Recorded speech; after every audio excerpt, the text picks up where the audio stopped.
भारत का सबसे बड़ा प्राकृतिक हिस्सा जो है, वो आपका सबसे बड़ा प्राकृतिक भौगोलिक क्षेत्र है, वो कौन सा है?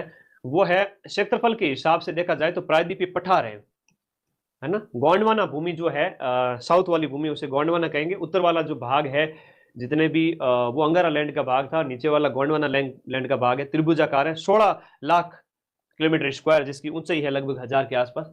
भारत का निम्नतम स्थान कुटनाड, ये आपके केरल के अंदर है। विश्व का मैरियाना ट्रेंच है सबसे निम्नतम स्थान। अब मैरियाना ट्रेंच तो महाद्वीप का नहीं है ना, महासागर का है, मैरियाना ट्रेंच है। महाद्वीप का है, वो सेकंड ग्रेड में पूछा गया था, मैंने करवाया था आपको पेपर सॉल्यूशन के अंदर। महासागर का पूछे तो मैरियाना ट्रेंच है, जो जमीन से 11 किलोमीटर नीचे है, समुद्र तट से भी, समुद्र तल से भी। निम्न में से कौन सा प्रायद्वीप भारत की सबसे लंबी नदी है? तो प्रायद्वीप भारत की गोदावरी है, इनके बारे में हमने बात कर चुके हैं हम, गोदावरी के बारे में। हिमालय की निम्नलिखित घाटियों में से शिपकिला दर्रा कहां पर? हिमालय की निम्नलिखित घाटियों में से किस में शिपकिला घाटी, शिपकिला की बात करें, हुंजा नुब्रा तो साउथ में, उत्तर में हो गई, सतलज और चुंबी घाटी, तो ये हो गया आपके हिमालय के अंदर। इसकी बात करें तो शिपकिला दर्रा हिमाचल प्रदेश के अंदर है, ठीक है, ये तो हिमाचल प्रदेश के अंदर हो गया। और हिमाचल प्रदेश के अंदर हो गया तो ये सतलज घाटी क्षेत्र के अंदर हो गया, ठीक है। चुंबी वगैरह ये सब वहां पर है, लद्दाख, जम्मू कश्मीर में। देखो, पहाड़ियां आपसे जरूर पूछी जाएगी, इंपॉर्टेंट क्वेश्चन है, याद रखना। भौतिक प्रदेश से तो 2 से 3 क्वेश्चन आएंगे, कुछ भी हो जाए, ठीक है। अब देखो, निम्नलिखित युग में से कौन सा सुमेलित नहीं है? कोई भी काम हो, सबसे पहले स्टार्टिंग के टाइम में तुम्हें डर लगेगा, पेपर तुम्हारे हाथ में आएगा तब कम से कम 5 से 10 मिनट लगेंगे तुम्हें सामान्य होने में, तो तुम तो सामान्य ही रहना। और 150 जो प्रश्न है उसमें से जो जीके वाला पार्ट है, Rajasthan GK, India GK, current affairs, अगर किसी की मैथ स्ट्रांग है तो वो भी कर सकते हैं, math, reasoning, computer, Hindi, English का पैसेज, वरना हिंदी, उसमें जो जो आए पहले राउंड के अंदर पढ़ लेना। और आपको उसके साथ साथ पहले राउंड के बाद में गोले भी भर देना। पहले राउंड में पढ़ लिए, टिक कर दिए पेपर में, अब दूसरा राउंड स्टार्ट करो, उससे पहले पहले जो आपके पहले राउंड में आपने टिक किए थे वो गोले भर देना। 150 में से 75 के तो गोले भर ही सकते हो, आधे 75 60 या लिमिट कुछ भी नहीं है, लेकिन हाँ, पहले एक बार जो आ रहे हैं उनको भर देना, दूसरे में थोड़ा सा डाउट वाले में जाना, तो थोड़ा कॉन्फिडेंस आएगा, मेरा कहने का मतलब ये है। असुमेलित कौन सा है? पालकोंडा है तो आंध्र प्रदेश के अंदर है, जावादी है तो तमिलनाडु की, महाराष्ट्र की नहीं होगी, कैमूर है वो मध्य प्रदेश की है, राजगीर है जो आपकी बिहार के अंदर स्थित पर्वत श्रेणी। कौन सा एक कैलिडोनियन पहाड़ है? अरावली और सतपुड़ा और महादेव, अरावली, सतपुड़ा और महादेव इसके उदाहरण है। पर्वत, इनके हिस्ट्री पढ़ते हैं पर्वतों की तब आता है ये। ग्रेटर हिमालय में स्नोलाइन की ऊंचाई पश्चिम में अधिक है जबकि पूर्व में कम है। पूर्वी तरफ जाओगे आप, अरुणाचल प्रदेश, असम वगैरह उस तरफ जाओ, उस तरफ हिमालय में स्नो लाइन नीचे है, और पश्चिम में आप इधर जम्मू कश्मीर की तरफ ऊंची है। इसके पीछे कारण क्या है? इसके पीछे जो कारण है, नमी में अंतर, ठीक है। औसत रेखा कहां कैसे है वो बताई गई है, 5800 है पाकिस्तान की तरफ। सबसे गहरी नदी का, सबसे गहरी नदी घाटी पाई जाती है भागीरथी और अलकनंदा में, भागीरथी और अलकनंदा मिलकर गंगा बनाती है। पूर्वी और पश्चिमी घाट का मिलन कहां पर होता है? अच्छा प्रश्न है। नीलगिरी की पहाड़ियों में, वहां पर पूर्वी और पश्चिमी घाट का मिलन होता है। दोदा बेटा है वो इसकी सर्वोच्च पर्वत चोटी, किसकी? नीलगिरी की सर्वोच्च पर्वत चोटी आपकी दोदा बेटा। लेकिन दक्षिण भारत की सबसे ऊंची चोटी है तो अनाईमुडी है, दक्षिण भारत की दूसरी सर्वोच्च चोटी है, और इसका विस्तार आपका बताया गया है साउथ में, केरल, तमिलनाडु। पश्चिम से पूर्व तक हिमालय की लंबाई लगभग कितनी है? पश्चिम से पूर्व, आप पाकिस्तान से लेके इंडिया करंट के 10 क्वेश्चन आएंगे बेटा, ठीक है। नंगा पर्वत से लेके नामचा बरवा पर्वत तक की बात करें, नंगा से नामचा पर्वत तक है, नामचा बरवा, और ये है आपका नंगा। यहां तक 2500 किलोमीटर हिमालय लंबा है। कितना है? 2500 किलोमीटर लंबा है, और 500 से 700 किलोमीटर चौड़ा है। हिमालय कैसा पर्वत है? जो है आपका नवीन वलित यानी फोल्डेड माउंटेन है। इंडियन प्लेट और यूरेशियन प्लेट की आपस में टकराने से 33 सागर का मलबा बाहर निकल गया था। लघु हिमालय में स्थित दर्रे कौन से हैं? तो मध्य लघु हिमालय जो है उसमें पीर पंजाल है, बनिहाल है, बारामुल्ला है ना। दर्रे का नाम क्या हो गया? बनिहाल हो गया, पीर पंजाल हो गया, बारामुल्ला हो गया, ये लघु हिमालय के अंदर स्थित है, ठीक है। पीर पंजाल, बारामुल्ला, उत्तर वाले, सबसे उत्तर वाले कह रहे हैं। गारो खासी और जयंतिया पहाड़ियां किसका भाग है? गारो खासी जयंतिया है वो आपके मेघालय पठार के अंदर स्थित है। मेघालय पठार किसका भाग है? ये मेघालय पठार वगैरह ये जो असम वाले जो है ना, ये प्रायद्वीपीय पठार के भाग आते हैं, ठीक है। कई बार इसको हम पढ़ने में गलती कर देते हैं, प्रायद्वीपीय पठार के पार्ट है।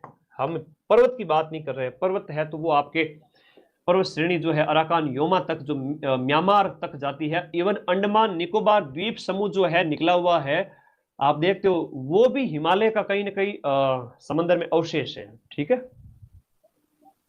अंडमान निकोबार तक है हिमालय का, कह सकते हो। पहाड़ियों के नाम है, बहुत प्यारा क्वेश्चन है, वेरी इंपॉर्टेंट है। पहाड़ियों का नाम है, मिकिर पहाड़ियां है वो आपके असम के अंदर पाई जाती है, और अमरकंटक है तो आपका मध्य प्रदेश का हो गया, और खासी है, गारो खासी जयंतिया तो मेघालय के अंदर है। बाबा बुदन की पहाड़ियां है वो आपके कर्नाटक के अंदर है। इस प्रकार से ए के सामने बी हो गया, बी के सामने ए हो गया, ए के सामने बी हो गया, बी के सामने ए हो गया, सी के सामने क्या हो गया? डी हो गया, और इसके सामने सी हो गया। पहाड़ियां कौन सी कहां है? निम्नलिखित में से कौन सा दर्रा है वो आपका अरुणाचल प्रदेश को तिब्बत से जोड़ता है? हाँ जी, अरुणाचल प्रदेश को तिब्बत से जोड़ने वाला जो दर्रा है वो बोमडिला दर्रा है। कौन सा है? बोमडिला दर्रा अरुणाचल प्रदेश को तिब्बत से जोड़ता है। हाँ जी, यहां पर ज्वार सुरंग भी है। हिमालय के उत्थान का सर्वप्रथम प्रारंभ किस काल में हुआ? सबसे पहले जो हिमालय का उत्थान हुआ था मध्य ओलिगोशिन काल के अंदर। हालांकि ये काल तुमसे इतना नहीं पूछे जाएंगे। भारतीय प्लेट यूरेशियन प्लेट से जुड़ गई थी। ये युग था 45 मिलियन वर्ष पहले, और 40 मिलियन का मतलब करोड़ों वर्ष पहले हिमालय का सबसे पहले उत्थान 40 मतलब 4 करोड़ साल पहले, 4 से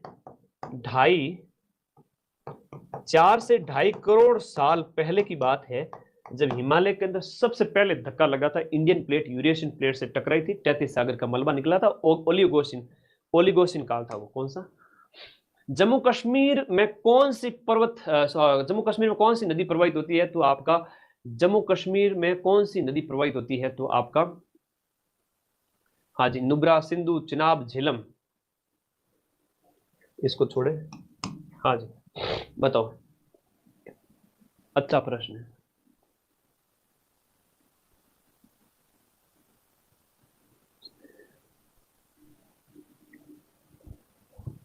जम्मू कश्मीर से कौन सी नदी प्रवाहित होती है?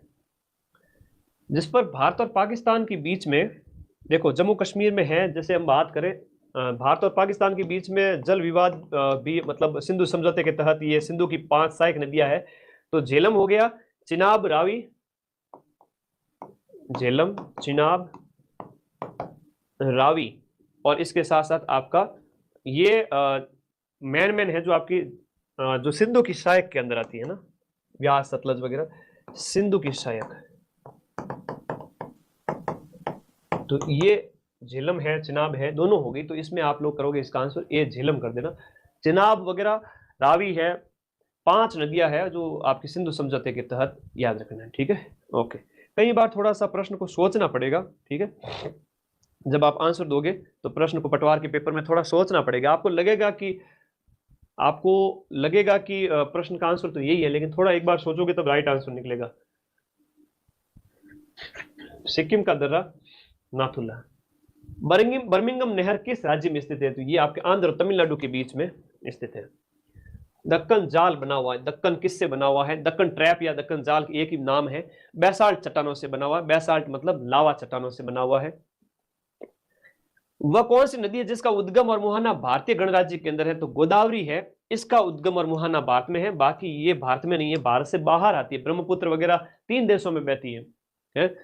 सतलज वगैरह, सिंधु, ये भारत में उद्गम और मुहाना नहीं है। निम्न में कौन सी, किस राज्य में कार्डमम पहाड़ियां स्थित है? कार्डमम की पहाड़ियां केरल और तमिलनाडु के अंदर, इलायची की पहाड़ियां स्थित है। रांची का पठार किसका उदाहरण है? ये पेनी प्लेन का उदाहरण है। पेनी प्लेन का मतलब होता है एकदम समतल, एकदम जो समतल तल होता है उसकी बात हो रही है, ठीक है। ओके, ऊंचाई 915, समप्राय मैदान, समतल मैदान। कयाल क्या होते हैं? देखो,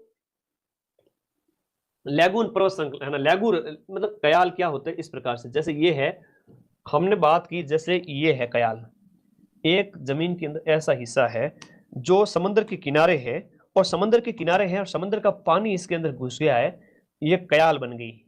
ये क्या बन गई? लैगून बन गई, कयाल झील बन गई। तो केरल के लैगून, विशेष रूप से केरल के अंदर जो झीलें हैं, कयाल झीलें, इसके उदाहरण आगे हम पढ़ेंगे। ठीक है, ये इस प्रकार से, तब आंध्र प्रदेश तट पर भी है, खूब सारे हैं। निम्नलिखित में से कौन सी एक लद्दाख और जास्कर पर्वत श्रृंखलाओं के बीच में प्रवाहित होती है? लद्दाख और जास्कर के बीच में सिंधु नदी। क ल जा, कराकोरम छोड़ दीजिए, ल और जा, लद्दाख और जास्कर के बीच में है वो सिंधु नदी निकलती है, कैलाश हिमनद से निकलती है, और झेलम है तो वो आपके शेषनाग झील से। ठीक है, सतलज है वो राकसताल, वहां से निकलती है मानसरोवर। चेनाब नदी है वो आपके चंद्र और भागा नदियों के संगम से, इसको भी पढ़ना। कराकोरम जो पर्वत श्रेणी है जो जम्मू कश्मीर राज्य में स्थित है, इसका पूरा नाम क्या था? पूर्व का इसका नाम था कृष्णगिरी। काराकोरम को क्या कहा गया था? कृष्णगिरी कहा गया था। वेदों के काल से लेकर के इसका जो विकास हुआ उसके समय के हम पढ़ रहे हैं। ठीक है, आगे देखिएगा, निम्नलिखित भारत के राज्यों में से कौन देश के सभी चारों भौतिक प्रदेशों का प्रतिनिधित्व करता है? पश्चिमी बंगाल। पश्चिम बंगाल में क्या क्या है सर? उत्तरी पर्वतीय प्रदेश का भी विस्तार है, पठारी प्रदेश भी है, मैदान भी है, और वो समुद्र के तट पर भी स्थित है। पश्चिम बंगाल जो हम बात करें, समुद्र तट के किनारे भी स्थित है। नर्मदा और तापी नदियों जो है, सतपुड़ा, नर्मदा और तापी, एक तरफ नर्मदा बहती है, एक तरफ सतपुड़ा है, तो वो उनके बीच में सतपुड़ा है। नीचे दिए गए कूट को आप पहचाने, उत्तर बताइए, उत्तर दक्षिणी क्रम बताइए। अच्छा प्रश्न है, बहुत प्यारा क्वेश्चन है। अब देखो, अन्नामलई है, पालनी है और इलायची पहाड़ियों का जो सीक्वेंस है, साउथ की जो मैंने ये मैप लगाया भी था स्टार्टिंग के अंदर, उत्तर दक्षिण, उत्तर में सबसे पहले तो अन्नामलई आएगी, उसके बाद में पालनी आएगी, उसके सबसे लास्ट में है वो आपकी इलायची की पहाड़ी है, उत्तर से दक्षिण की ओर, इलायची सबसे लास्ट में।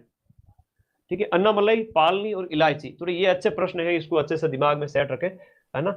ये पीडीएफ जब मैं डालूं तो सारे प्रश्न रटने मत बैठ जाना, वो तो मैंने मेरे फर्ज को निभाते हुए मैंने कहा ठीक है भाई, सब कुछ तो करवाना, लेकिन रटने मत बैठ जाना। जहां समझ में आए ठीक है, इंपोर्टेंट लगा हुआ है, थोड़ा सा दिमाग लगा लेना, फिर आगे बढ़ना। इस पीडीएफ को वापस से रीड करने में सिर्फ आधा एक घंटा, पौन घंटा ही लगाना। ठीक है, ज्यादा टाइम बर्बाद भी नहीं होगा, वरना यूं नहीं एक एक प्रश्न पे दिमाग लगाने लगे, नहीं, जो समझ में आ रहा है उसको पढ़ो, रिवाइज करो, आधे पौन घंटे के अंदर, एक घंटे के अंदर। पढ़ाई नहीं हो पा रही है, एक बच्चा कह रहा है, कोई बात नहीं, पढ़ाई मत करो ना, एक आध घंटा बैठ जाया करो, सो जाया करो, रेस्ट कर लिया करो, फिर वापस धमाकेदार पढ़ाई होगी। ठीक है, पूरे साल पढ़ो, सबसे बड़ी चीज है पूरे साल। पूरे साल तो कई बच्चे जो नहीं पढ़ते, बैच लेने में इतना तकलीफ होती है कई बार कि बैच लेके और नोट्स बनाओ, फिर देखो सक्सेस कैसे नहीं मिलती है। ठीक है, सब कुछ हो जाएगा। आके एक दिन में कभी पढ़ाई नहीं होती, एक महीने में भी पढ़ाई नहीं होती है, पढ़ाई है कुछ महीनों की होती है, फिर उनमें और जो लास्ट में आया उसमें क्या अंतर है। तो हमेशा जीरो से स्टार्ट करना, जब भी हम बैच स्टार्ट करें तुरंत एडमिशन लेकर पूरे साल पढ़ना है। धौलाधार, पीर पंजाल की महत्वपूर्ण श्रेणियां स्थित है। धौलाधार, पीर पंजाल वगैरह है, ये आपके लघु हिमालय में। कलजा, पीर, धौला, ये पीर और धौला है वो आपके कहां पर है? लघु हिमालय के अंदर, मध्य हिमालय के अंदर, इसमें शिमला स्थित है। निम्न में से किस पहाड़ी को अमरकंटक, किस पहाड़ी में अमरकंटक जैसा अपवाह प्रतिरूप दिखाई देता है? तो मिकिर पहाड़ियां। मिकिर कहां पर है? असम के अंदर, ये थोड़ा इंपॉर्टेंट है। मिकिर की पहाड़ियां असम में, और इसमें चारों दिशाओं में छोटी छोटी नदियां निकलती है। अमरकंटक के जैसा अपवाह प्रतिरूप दिखाई देता है। अमरकंटक से भी कई सारी छोटी छोटी नदियां निकलती है, और नर्मदा और सोन जैसे नदियां निकलती है। वैसे भारत में प्राप्त प्राचीनतम औषधि सेल, औषधि सेल के जमाव को निम्न में से किस नाम से जाना जाता है? प्राचीनतम औषधि सेलों को धारवाड़, है ना, धारवाड़ है प्राचीनतम औषधि सेल है, जिसमें जीवाश्म नहीं है, जिसमें धार है। धार किसकी सर? लोहे की धार। तो धारवाड़ में खनिज खूब पाए जाते हैं, याद रखिएगा, लोहे की धार। कुल्लू घाटी पर्वत श्रेणियों के बीच अवस्थित है। कुल्लू घाटी कौन सी पर्वत श्रेणियों के बीच में? मध्य हिमालय और शिवालिक हिमालय के बीच में। तो मध्य और शिवालिक में, ज्यादा इंपोर्टेंट नहीं। पाट भूमि क्या होती है? अच्छा प्रश्न है। पाट भूमि जो है छोटा नागपुर पठार के अंदर पाया जाने वाला लावा का निक्षेप है, यानी कि ज्वालामुखी लावे का जो जमाव है वो पाट निक्षेप कहलाता है। ये आपका छोटा नागपुर पठार कहां पाया जाता है वो भी बताया था, छत्तीसगढ़, झारखंड वगैरह है। तो अब देखो, ये हिमालय का प्रादेशिक वर्गीकरण दिखाया गया है, थोड़ा इंपोर्टेंट है। हिमालय का जो प्रादेशिक वर्गीकरण है ना, थोड़ा सा इंपोर्टेंट है। इसको आप देखोगे ना, तो यहां पर एक कुमाऊं हिमालय जो किसके बीच में है? सतलज और काली के बीच में। सतलज और काली के बीच में, तो इसके सामने ए आ गया, तो 4 नंबर पहले आएगा। नेपाल हिमालय काली से तीस्ता के बीच में। नेपाल है वो काली और तीस्ता के बीच में है, तो 2 आ जाएगा, 4 के बाद 2 आ जाएगा। यहां भी है, यहां भी है। फिर आपका पंजाब हिमालय की बात हो रही, सिंधु सतलज है, तो पंजाब, हिमालय, सिंधु और सतलज है, तो एक आ गया, तो ये आंसर हो गया। हालांकि ये थोड़ा सा याद करना पड़ेगा आपको। कुमाऊं हिमालय की बात करें तो सतलज काली है, सतलज और काली है। उसके बाद में आता है काली और तिस्ता है, काली और तिस्ता है, सतलज काली, सिंधु सतलज। हालांकि पंजाब हिमालय से स्टार्ट होना चाहिए था, पंजाब हिमालय नंबर 1 से, सिंधु सतलज, और उसके बाद में सतलज काली, सतलज काली, काली के बाद में काली तिस्ता, तिस्ता ब्रह्मपुत्र। ये थोड़ा सा याद रखना। इसके बीच में जो स्थित है ना सिंधु सतलज, थोड़ा सा ध्यान रखना, मैं याद करवा देता हूं। सिंधु सतलज के बीच में पंजाब हिमालय है, सतलज और काली के बीच में, देखो सतलज और काली के बीच में कुमाऊं हिमालय है, कुमाऊं हिमालय। और काली और तिस्ता के बीच में, ये सब इंस्पेक्टर में आएगा, मैं फिर से कह रहा हूं, काली और तिस्ता के बीच में नेपाल हिमालय है, काली और तिस्ता के बीच में नेपाल हिमालय, और तिस्ता और ब्रह्मपुत्र के बीच में असम हिमालय है। लो जी, ये नदियां जहां जहां बहती हैं, कौन सी नदियों के बीच में कौन सा हिमालय क्षेत्र है। तो देखो थोड़ा सा ये ट्रिक दिमाग में सेट करके रखोगे ना, SSKTB, SSKTB। तो सबसे पहले सिंधु है, सिंधु के साथ सतलज, सिंधु सतलज काली तिस्ता ब्रह्मपुत्र, और उसके बाद पंजाब है, कुमायूं है, नेपाल है, और उसके बाद में आपका असम हिमालय है। तो ये थोड़ा सा वर्गीकरण अच्छे से याद करना। वहां पर पूछ ले कि आपको काली और तिस्ता के बीच में क्या है गुरुजी, नेपाल हिमालय, सीधा आंसर दे दिया। तिस्ता और ब्रह्मपुत्र के बीच में क्या है गुरुजी, असम हिमालय है। जिसने पढ़ा है उसी का सिलेक्शन होगा। फांगपुई, फांगपुई जिसे नीला पर्वत भी कहते हैं, इनमें से किस पर्वत श्रृंखला का हिस्सा है? जो पूर्वांचल रेंज के अंदर हम बात करें, फांगपुई नीला पर्वत जिसकी बात करें, ये हमने शुरू में भी बात की थी, मिजोरम राज्य की मिजो हिल में स्थित पूर्वांचल में। मिसमी पटकोई जो अरुणाचल प्रदेश के अंदर है ना, मिसमी पटकोई भी याद रखना। असम के अंदर बात की थी, असम को नीला प्रदेश वगैरह कहते हैं, ठीक है। चलो आगे आओ। गंगा नदी उदाहरण है, पूर्ववर्ती नदी का उदाहरण है, पूर्व की ओर प्रवाह होता है गंगा का। बांग्लादेश में गंगा नदी को किस नाम से पुकारा जाता है? देखो बांग्लादेश में गंगा नदी को कहते हैं पद्मा। फरक्का से ये बांग्लादेश में, पश्चिम बंगाल के फरक्का से बांग्लादेश में प्रवेश कर जाती है, वहां उसे पद्मा कहते हैं। थोड़ा ध्यान रखना। सुंदरबन डेल्टा का निर्माण करने वाली नदियां गंगा और ब्रह्मपुत्र, जो विश्व का सबसे बड़ा डेल्टा बनाती है। मंदाकिनी नदी किस प्रवाह और मुख्य नदी से संबंधित है? मंदाकिनी की बात करें तो ये आपका मंदाकिनी नदी जो जिसका उद्गम चोराबाड़ी ताल से होता है, ये अलकनंदा, जो अलकनंदा जो है प्रवाह मुख्य नदी से संबंधित है। रुद्रप्रयाग, प्रयाग बनते हैं, देवप्रयाग, रुद्रप्रयाग, कर्णप्रयाग, विष्णुप्रयाग, ये थोड़ा सा देख लेते हैं। कहां पर भागीरथी और अलकनंदा, ए और बी, ये देवप्रयाग, देवप्रयाग, यहां पर गंगा बन जाती है। भागीरथी और अलकनंदा जब मिलती है ना, ए और बी मिल जाती है, तब क्या बन जाती है? गंगा बन जाती है, देवप्रयाग, उसे देवप्रयाग कहते हैं। विष्णु प्रयाग है वो धौली गंगा और अलकनंदा से। भारत की सबसे बड़ी वाही नदी कौन सी है? गंगा है, उसके बाद गोदावरी है। निम्नलिखित नदियों में से कौन एक यमुना की सहायक नदी नहीं है? यमुना की सहायक नदियों के अंदर हम बात करें तो रामगंगा गंगा की सहायक नदी हो जाती है, बाकी ये यमुना की सहायक नदियां हैं। भारत, ये बढ़िया क्वेश्चन है, प्यारा क्वेश्चन है, इंपॉर्टेंट है। यरलुंग जंगपो भारत में किस नदी को कहते हैं? यरलुंग जंगपो है वो ब्रह्मपुत्र को कहते हैं। ये अरुणाचल प्रदेश से होते हुए, बहते हुए, पूर्वोत्तर से होते हुए आती है। तो यरलुंग जंगपो किसका नाम है? और कई बार अलग अलग नाम पूछे जाते हैं, जैसे आगे आएगा, जैसे सागर माता किसका नाम है पूछा जाता है ना, है ना। बताओ सागर माता किसका नाम है, यरलुंग जंगपो किसका है? अलग अलग प्रश्न है।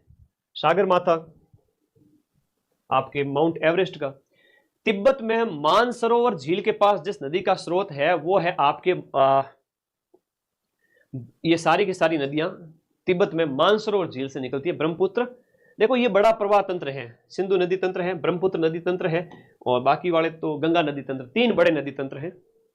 तो निम्नलिखित नदियों पर विचार करो कि बराक है, लोहित है और सुबनसिरी है। जो बराक है मणिपुर मिजोरम होता है, लोहित सुबनसिरी है ये अरुणाचल प्रदेश में बहती है। लोहित और सुबनसिरी है वो अरुणाचल प्रदेश में है, और बराक भी आपकी अरुणाचल, ये भी ब्रह्मपुत्र की सहायक है, ये भी ब्रह्मपुत्र की सहायक है, लेकिन लोहित और सुबनसिरी है ये अरुणाचल प्रदेश में होकर के बहती है और बाद में उसमें मिल जाती है ब्रह्मपुत्र में। तो बराक है, लोहित है, दिबांग है, दिहांग, दिबांग, ये सब आपकी ब्रह्मपुत्र की सहायक नदियां हैं। दिबांग, दिहांग, लोहित, सुबनसिरी, ये सब अरुणाचल प्रदेश की सहायक नदियां। मैं बता रहा हूं, याद कर लेना इस बात को, ठीक है। बराक को छोड़ दीजिए, लोहित और शुभनश्री।